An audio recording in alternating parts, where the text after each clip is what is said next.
ಇನ್ನು CWMA ಆದೇಶ ವಿರೋಧಿಸಿ ಕರ್ನಾಟಕ ಬಂದ್ ಆಗತ್ತಾ ನಾಳೆ? ಕಾವೇರಿಗಾಗಿ ನಾಳೆ ಹಾಗಾದರೆ ಎಲ್ಲವೂ ಕೂಡ ಸ್ತಬ್ಧ ಆಗತ್ತಾ? ಒಂದು ಕಡೆ ನಾಳೆಯ ಕರ್ನಾಟಕ ಬಂದ್ಗೆ ಕರೆ ಕೊಟ್ಟಿದ್ದಾರೆ, ಆದರೆ ಒಂದಿಷ್ಟು ಗೊಂದಲಗಳು ಹುಟ್ಟುಕೊಳ್ಳಿದೆ, ಗೊಂದಲಗಳು ಸೃಷ್ಟಿಯಾಗಿದೆ. ಬಂದ್ ಮಾಡೇ ಮಾಡ್ತೀವಿ ಅಂತ ವಾಟಾಳ್ ನಾಗರಾಜ್ ಹೇಳ್ತಾ ಇದ್ದಾರೆ. ವಾಟಾಳ್ಗೆ ಈಗ ಇತರೆ ಸಂಘಟನೆಗಳು ಬೆಂಬಲ ಸೂಚಿಸಿದೆ. ಹಾಗಾದ್ರೆ ನಾಳೆಯ ಬಂದ್ ಏನಿದೆ, ನಾಳೆಯ ಬಂದ್ ಭವಿಷ್ಯ ಇವತ್ತು ನಿರ್ಧಾರ ಆಗತ್ತಾ? ಬಂದ್ ಸಂಬಂಧ ಕನ್ನಡ ಪರ ಸಂಘಟನೆಗಳೆಲ್ಲ ಸೇರ್ಕೊಂಡು ಇವತ್ತು ಮಹತ್ವದ ಸಭೆಯನ್ನ ನಡೆಸ್ತಾ ಇದೆ. ಆ ಒಂದು ಸಭೆಯಲ್ಲಿ ಬಂದ್ ಕುರಿತು ಅಂತಿಮ ನಿರ್ಧಾರವನ್ನ ಕೈಗೊಳ್ಳಲಾಗತ್ತೆ. ಸೊ ಇವತ್ತಿನ ಒಂದು ಸಭೆ ಯಾವ ರೀತಿ ಇರುತ್ತೆ, ನಾಳೆ ಬಂದ್ ಮಾಡ್ತಾರಾ, ಬಂದ್ ಮಾಡೋದಾದ್ರೆ ಎಷ್ಟು ಗಂಟೆಯಿಂದ ಆ ಒಂದು ಬಂದ್ ಶುರುವಾಗತ್ತೆ, ಸೊ ಯಾರ್ಯಾರಿಗೆ ಎಫೆಕ್ಟ್ ಆಗ್ಬೋದು, ಯಾರ್ಯಾರು ಬೆಂಬಲ ನೀಡಬಹುದು ಅನ್ನೋದರ ಕುರಿತು ಇವತ್ತು ಚರ್ಚೆ ನಡೆಯುತ್ತೆ. ಚರ್ಚೆಯ ಬಳಿಕ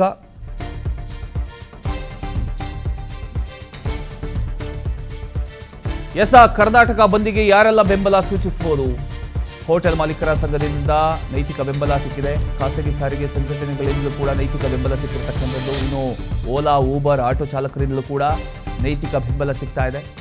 ಕರವೇ ಪ್ರವೀಣ್ ಶೆಟ್ಟಿ ಬಣ ಸಪೋರ್ಟ್ ಮಾಡುತ್ತಾ ಅನ್ನುವಂಥ ಒಂದು ಕ್ವಶನ್ ಮಾರ್ಕ್ ಇದೆ. ವಾಟಾಳ್ ನೇತೃತ್ವದ ಕರ್ನಾಟಕ ಬಂದ್ ಸಕ್ಸಸ್ ಆಗಬಹುದಾ? ಎಲ್ಲವೂ ವಾಟಾಳ್ ನಾಗರಾಜ್ ಅವರು ಅಂದುಕೊಂಡಿರೋ ರೀತಿಯಲ್ಲಿ ಆದ್ರೆ ಖಂಡಿತವಾಗ್ಲೂ ನಾಳೆಯ ಒಂದು ಬಂದ್ ಅಂದರೆ ಇದು ಕಾವೇರಿ ವಿವಾದದ ವಿಚಾರಕ್ಕೆ ಸಂಬಂಧಪಟ್ಟ ಹಾಗೆ ಮಾತ್ರ ಅಲ್ಲ, ಕರ್ನಾಟಕದ ಒಂದಿಷ್ಟು ಆಗು ಹೋಗುಗಳ ಬಗ್ಗೆ ಈ ಒಂದು ಬಂದ್ ನಡೆಯುತ್ತೆ. ಹಾಗಾದ್ರೆ ಯಾರ್ಯಾರು ಬೆಂಬಲ ನೀಡಬಹುದು? ಈಗ ಕರವೇ ಪ್ರವೀಣ್ ಶೆಟ್ಟಿ ಅವರು ನಿನ್ನೆ ಇದನ್ನು ಹಿಂಪಡಿಬೇಕು, ನಾವು ಇದರಲ್ಲಿ ಭಾಗಿಯಾಗೋದಿಲ್ಲ ಅನ್ನುವಂಥ ಮಾತನ್ನು ಹೇಳಿದರು.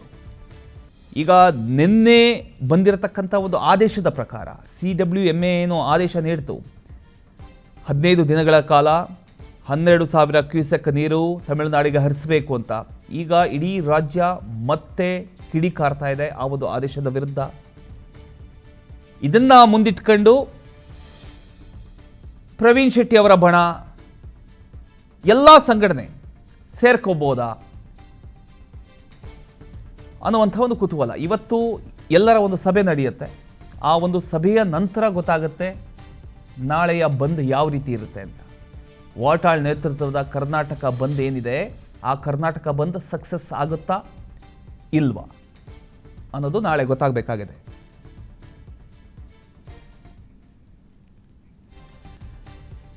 ಇದ್ರ ಬಗ್ಗೆ ನಮ್ಮ ಜೊತೆ ಮಾತನಾಡೋದಕ್ಕೆ ಸಾರಾ ಗೋವಿಂದ್ ಅವರು ಇದ್ದಾರೆ. ಸರ್ ನಮಸ್ತೆ, ನಾನು ಪ್ರಮೋದ್ ಬೋಪಣ್ಣ ಮಾತಾಡ್ತಿದ್ದೀನಿ. ನಮಸ್ತೆ ಸರ್. ಈಗ ನಾಳೆಯ ಬಂದ್ ಯಾವ ರೀತಿ ಇರುತ್ತೆ ಸರ್? ಇಲ್ಲ, ನಮ್ದು ನಾಳೆ ಬಂದ್ಗೆ ನಮ್ದು ಯಾವ್ದು ಬೆಂಬಲ ಇಲ್ಲ. ಓಕೆ, ನಾವು ಅದು ನೇರವಾಗಿ ಹೇಳಿದ್ದೀವಿ.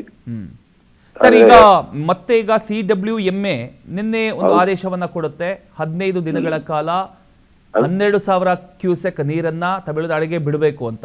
ಈಗ ಆಕ್ರೋಶ ಕೂಡ ಭುಗಿಲೆದಿದೆ ಸರ್. ಸೊ ಈಗಲಾದ್ರೂ ಏನಾದ್ರೂ ನೀವು ನಿಮ್ಮ ನಿರ್ಧಾರವನ್ನ ಬದಲಾಯಿಸಿಕೊಳ್ಳುವಂತ ಚಾನ್ಸಸ್ ಇದೆಯಾ ಹೇಗೆ ಅಂತ? ಸರ್, ಪೂರ್ವಭಾವಿ ಸಿದ್ಧತೆ ಇಲ್ಲದೆ ನಾವು ನೀರು ಬಂದಿದ್ರಿಂದ ನಾವು ಬಂದು ಕೈ ಬಿಟ್ಟಿದ್ದು. ಈಗ ಸಿದ್ಧತೆ ಇಲ್ಲದೆ ಮಾಡೋದ್ರಿಂದ ನಾವು ಬಹಳ ಗೊಂದಲಕ್ಕೆ ಒಳಗಾಗಿದ್ದೀವಿ. ಹಾಗಾಗಿ ಅದನ್ನ ಮಾಡೋದು ಬೇಡ. ಮುಂದಿನ ದಿನಗಳಲ್ಲಿ ಸರ್ಕಾರ ಏನ್ ತೀರ್ಮಾನ ತಗೊಳುತ್ತೆ ಕಾದ್ ನೋಡ್ತೀವಿ. ಇವತ್ತು ಸಭೆ ಇದೆ, ಮತ್ತೆ ನಾನು ಮಂಡ್ಯಕ್ಕೂ ಹೋಗ್ತಾ ಇದ್ದೀನಿ. ಅಲ್ಲಿ ತೀರ್ಮಾನ ಮಾಡಿ ಮುಂದೆ ಏನ್ ಮಾಡ್ಬೇಕು ಅನ್ನೋದನ್ನ ನಿರ್ಧಾರನ ಸಂಜೆ ಒಳಗೆ ನಿಮಗೆ ತಿಳಿಸ್ತೀನಿ ನಾನು. ಸಂಜೆ ಅಷ್ಟರಲ್ಲಿ ಗೊತ್ತಾಗತ್ತೆ. ಈಗ ಸರ್ಕಾರ ಇದ್ರ ಬಗ್ಗೆ ಸರಿಯಾದ ರೀತಿಯಲ್ಲಿ ವಾದ ಮಾಡ್ತಾ ಇಲ್ಲ ಅಂತ ಅನ್ಸಲ್ವಾ ಸರ್ ನಿಮಗೆ? ಸರ್, ಖಂಡಿತವಾಗ್ಲಿ ಸರ್ಕಾರ ವಾದ ಮಾಡುತ್ತೆ, ಮಾಡ್ದೇನೆ ಇಲ್ಲ. ಆದ್ರೆ ನಮಗೆ ಅಲ್ಲಿ ಸಿಗುವಂತ ನ್ಯಾಯ ಖಂಡಿತವಾಗಿ ಸಿಗಲ್ಲ. ಯಾಕೆಂದ್ರೆ ಅವರು ಪ್ರಿಪೇರ್ ಆಗ್ಬಿಟ್ಟವ್ರೆ ತಮಿಳುನಾಡಿನ ಪರವಾಗಿ. ನೀವ್ ಏನೇ ವಾದ ಮಂಡನೆ ಮಾಡಿದ್ರು ಕೂಡ ಅವರು ಸರಿಯಾದಂತ ವ್ಯಕ್ತಿಗಳು, ಸರಿಯಾದಂತ ನ್ಯಾಯ ಕೊಡುವಂತವರೇ ಆಗಿದ್ರೆ ಪರಿಸ್ಥಿತಿನ ಅವಲೋಕನ ಮಾಡಬಹುದಾಗಿತ್ತಲ್ಲ. ಒಂದು ತಜ್ಞರ ತಂಡನ ಕರ್ನಾಟಕಕ್ಕೆ ಕಳಿಸಿ ಹ್ಮ್ ಪರಿಶೀಲನೆ ಮಾಡಿ ವರದಿ ತರಿಸ್ಕೋಬಹುದಾಗಿತ್ತಲ್ಲ. ಹ್ಮ್ ಕಣ್ಣು ಮುಚ್ಕೊಂಡು ಆದೇಶ ಕೊಡೋದು ನ್ಯಾಯ ಅಂತ ಹೇಳ್ತೀರಾ ಅದನ್ನ? ಹ್ಮ್ ಅದು ಒಪ್ಕೊಳ್ಳೋ ಸಾಧ್ಯನಾ ಸರ್? ಈ ಸಾರಿ ಅಲ್ಲ ಸರ್, ಹ್ಮ್ ನಾವು ಆದಿ ಕಾಲದಿಂದನೂ ನೋಡ್ಕೊಂಡು ಬಂದಿದ್ವಿ. ಕಾವೇರಿ ವಿಚಾರದಲ್ಲಿ ನಮ್ಗೆ ಯಾವತ್ತೂ ಹಿನ್ನಡೆ. ಹ್ಮ್ ಇದನ್ನ ಅವರು ತಿಳ್ಕೊಂಡ್ಬಿಟ್ಟಿದ್ರೆ ತಮಿಳ್ನಾಡಿನ ಪರವಾಗಿ ವಕಾಲತ್ತು ವಹಿಸ್ತಾ ಇದ್ದಾರೆ. ಹ್ಮ್ ನ್ಯಾಯಮೂರ್ತಿಗಳು ಅಂದ್ರೆ ಏನು ಸರ್? ಹ್ಮ್ ಏನು ಅವ್ರ ಹುದ್ದೆಗೆ ಅವ್ರಿಗೆ ಗೌರವ ಕೊಡ್ತಾ ಇದ್ದಾರ? ಕಣ್ಮುಚ್ಕೊಂಡು ತೀರ್ಪು ಕೊಡ್ತಾರಲ್ಲ, ಹ್ಮ್ ಇವ್ರನ್ನ ನ್ಯಾಯಮೂರ್ತಿಗಳು ಅಂತ ಹೇಳ್ತೀವ? ಹ್ಮ್ ಹ್ಮ್ ಇವ್ರು ನ್ಯಾಯಮೂರ್ತಿಗಳಿದ್ರು ಹ್ಮ್ ಸರ್. ಇವತ್ತಿನ ದಿವಸ ಹೆಂಗಾಗಿದೆ ಅಂತ ಹೇಳಿದ್ರೆ ಹ್ಮ್ ಏನ್ ಹೇಳಿ, ಮೊದಲನೇದಾಗಿ ನಮ್ಮಲ್ಲಿ ಬಹಳ ತಪ್ಪಿದೆ. ಹ್ಮ್ ನಾವು ಅಧಿಕಾರಿಗಳನ್ನ ಇದರಲ್ಲಿ ಹೊಣೆ ಮಾಡಬಾರ್ದು. ಹ್ಮ್ ಮಾಡಬೇಕಾಗಿರೋದು ನಮ್ಮನ್ನು ಆಳುವಂತ ಜನ. ಹ್ಮ್ 28 ಜನ ಸಂಸದರಿದ್ದಾರಲ್ಲ, ಕತ್ತ ಕಾಯ್ತಾ ಇದ್ದಾರ? ಹ್ಮ್ ಹ್ಮ್ ಇವ್ರಿಗೆ ಬದ್ಧತೆ ಇಲ್ವಾ? ಹ್ಮ್ ಇವ್ರು ಅಲ್ಲೇನಾದ್ರು ಧ್ವನಿ ಎತ್ತಿದ್ದಾರ ಹ್ಮ್ ಸರ್? ಅವತ್ತಿನ ಕಾಲದಲ್ಲಿ ಇದೇ ತರ ಒಂದು ಪರಿಸ್ಥಿತಿ ನಿರ್ಮಾಣ ಆದಾಗ ಹ್ಮ್ ಮಿನಿಸ್ಟರ್ ಪೋಸ್ಟ್ಗೆ ರಾಜೀನಾಮೆ ಕೊಟ್ಟು ಬಂದ್ರು ಅಂಬರೀಷ್. ಹ್ಮ್ ಇವತ್ತು ಯಾವನಾದ್ರೂ ಒಬ್ಬ ಕೆಲಸ ಮಾಡಿದಾನ? ಹ್ಮ್ ಹ್ಮ್ ಹ್ಮ್ ಇವ್ರಿಗೆ ಅಧಿಕಾರ ಮುಖ್ಯ ಸರ್. ನೀರ್ ಹೋಗ್ಲಿ ಬಿಡ್ಲಿ ಅವ್ರಿಗೆ ಬೇಕಾಗಿಲ್ಲ. ಹ್ಮ್ ಕೇಳುವಂತ ಸ್ವಭಾವ ಇವ್ರಿಗಿಲ್ಲ. ಹ್ಮ್ ಹ್ಮ್ ಹ್ಮ್ ಹ್ಮ್ ಕನ್ನಡಿಗರನ್ನ ಹರಾಜಾಗ್ತಾ ಇದ್ದಾರೆ. ಓಕೆ ನಾಚಿಕೆ ಆಗ್ಬೇಕು ಇವ್ರಿಗೆ. ನಮ್ಮನ್ನೆಲ್ಲ ಕೇಳಿ ನಮ್ಮನ್ನೆಲ್ಲ ಇದ್ ಮಾಡೋದಕ್ಕಿಂತ ಹೆಚ್ಚಾಗಿ ಹ್ಮ್ ಆಡಳಿತ ನಡೆಸ್ತಾ ಇದಾರಲ್ಲ ಇವ್ರನ್ನ ಕೇಳಿ. ಎಸ್ ಓಕೆ ಇವತ್ತಿನ ಒಂದು ಸಭೆ ಯಾವ ರೀತಿ ಇರುತ್ತೆ ನೋಡೋಣ. Okay okay thank you sir.